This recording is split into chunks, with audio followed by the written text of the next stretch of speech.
Mercredi, au siège du Monde, c'est jour de vote. Les salariés doivent dire s'ils approuvent ou non la nomination de Jérôme Fenoglio au poste de directeur. Voilà. Merci.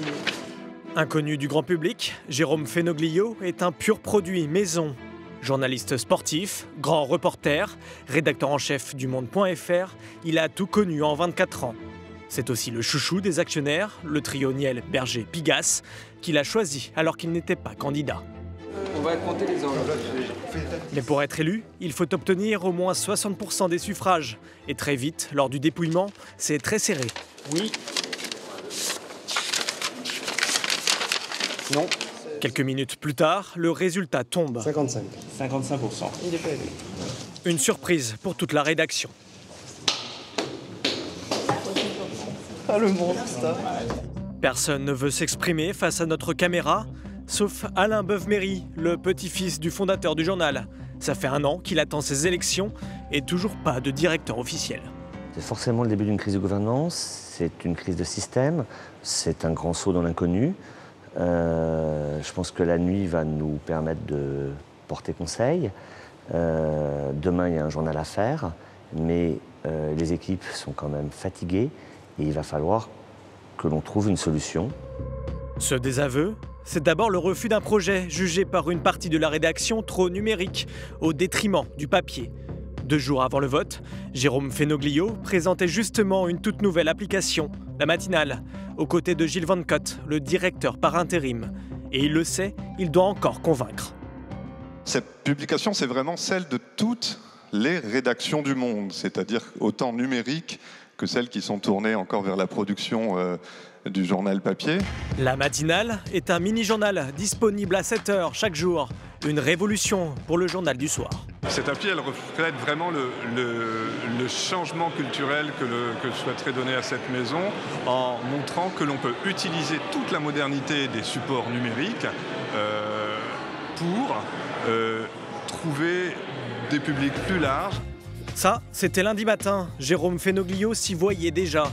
Mais il a sous-estimé une fracture interne, celle entre les journalistes et les actionnaires. En 2010, Mathieu Pigasse, Pierre Berger et Xavier Niel sauvent le journal de la faillite. Les salariés, jusque-là premiers actionnaires, perdent leur pouvoir de gestion. C'est l'homme de confiance de Mathieu Pigasse, Louis Dreyfus, qui s'en occupe désormais. On a voulu rentrer dans une logique d'entreprise, donc il y a un patron gestionnaire. Et pour autant que la direction de la rédaction soit autonome. Ce tournant historique, Jean-Marie Colombani en a connu les prémices. Lui est resté 13 ans à la tête du journal. Depuis son départ en 2007, Le Monde a connu 5 directeurs, dont 2 par intérim.